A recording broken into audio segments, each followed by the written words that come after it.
Hello friends, welcome to your channel Raghav Gyan सागर।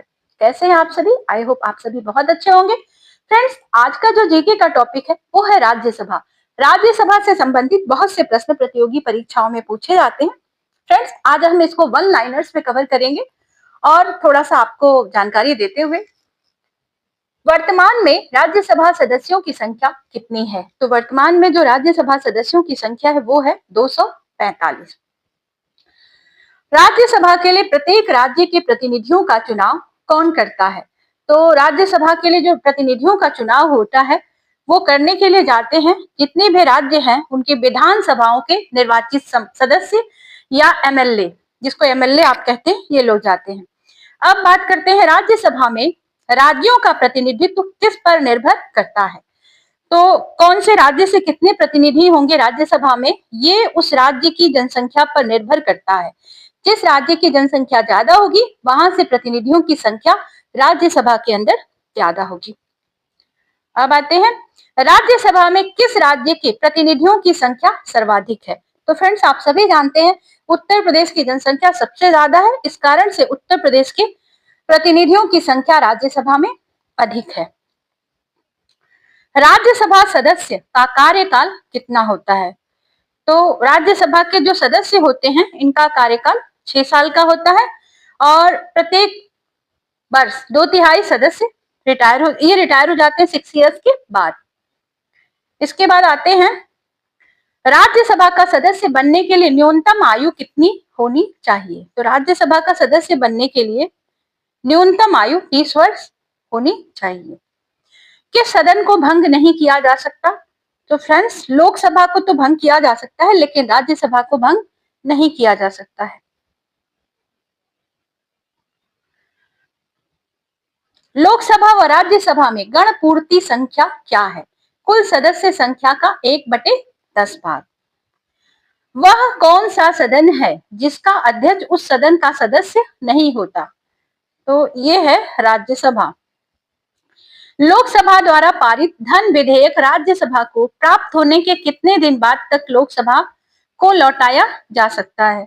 तो अगर कोई विधेयक पारित हो जाता है लोकसभा से तो इसको राज्यसभा 14 दिन तक अपने पास डिले कर सकता है, 14 डेज। उसके बाद इसको सिग्नेचर करके यहां से पारित करके वापस करना पड़ता है लोकसभा को। राज्यसभा एक स्थायी सदन है क्योंकि यह कभी भंग नहीं होता। इसके 1/3 सदस्य प्रति 2 वर्ष बाद सेवानिवृत्त हो जाते हैं। राज्यसभा के सदस्यों को नामित करने का अधिकार किसको है? तो राज्यसभा के सदस्यों को नामित करने का अधिकार राष्ट्रपति को है। राज्यसभा की प्रथम महिला सचिव कौन थी?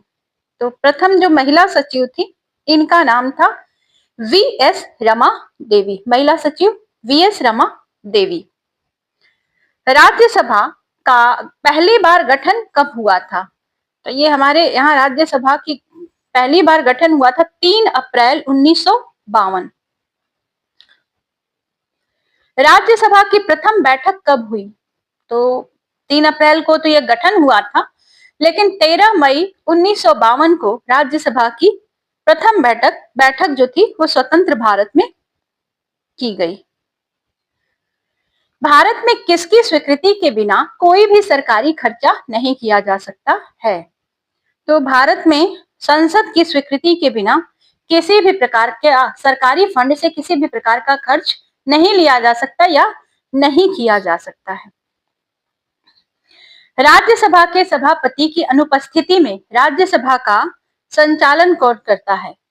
तो उपसभापति जो होते हैं वो संचालन राज्यसभा का करते हैं अगर राज्यसभा के सभापति उपस्थित नहीं है किसी भी कारणवश। राज्यसभा के द्विवार्षिक चुनावों को अधिसूचना कौन जारी करता है? तो द्विवार्षिक चुनावों की अधिसूचना निर्वाचन आयोग करता है, इलेक्शन कमीशन। केंद्रीय संसद राष्ट्रहित में राज्य सूची के विषयों पर कानून कब बना सकती है? तो जब राज्यसभा में उपस्थित सदस्यों के 2/3 बहुमत से ये पारित होता है। राज्यसभा में उपस्थित जितने भी सदस्य हैं उनके 2/3 बहुमत से अगर कोई भी राष्ट्र हित से संबंधित राज्य सूची के विषयों पर कानून तब बना सकती है अगर ये पारित हो जाता है 2/3 बहुमत के आधार पर। अगला, राज्यसभा की 2 बैठकों के मध्य समयांतराल कितना होता है? तो अधिकतम 6 माह का हो सकता है, इससे ज्यादा नहीं। किन राज्यों की राज्यसभा में प्रतिनिधित्व नहीं है? कौन से राज्य हैं? तो ये है अंडमान निकोबार, चंडीगढ़, दादर नगर हवेली, दमन और लक्षद्वीप, दमन और दीव। ये सारे केंद्र शासित प्रदेश। आगे चलते हैं। राज्यसभा के प्रति उत्तरदायी कौन नहीं होता है? तो राज्यसभा के प्रति उत्तरदायी कौन नहीं होता है? मंत्रिपरिषद। और भारत के कौन से प्रधानमंत्री हैं जो राज्यसभा के भी सदस्य रहे?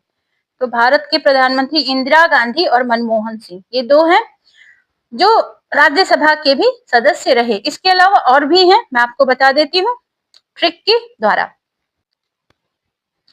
राज्यसभा के वो सदस्य जो बाद में जाकर के देश के प्रधानमंत्री बने, उनका नाम है, देखिए, इंदिरा गांधी, एच.डी. देवगौड़ा, इंद्र कुमार गुजराल और डॉक्टर मनमोहन सिंह। आप इसको ट्रिक द्वारा भी याद कर सकते हैं। इच गार्ड, ई से इंदिरा गांधी, एच.डी. देवगौड़ा, गा इंद्र कुमार गुजराल और ड पर र है गार्ड, इच गार्ड। तो ये है doctor Manmohan Singh, etch guard. Friends, मिलते हैं आपसे नेक्स्ट वीडियो में। तब तक के लिए good bye. Thank you for watching. Video अगर आपको पसंद आई हो तो लाइक शेयर सब्सक्राइब जरूर कर लें।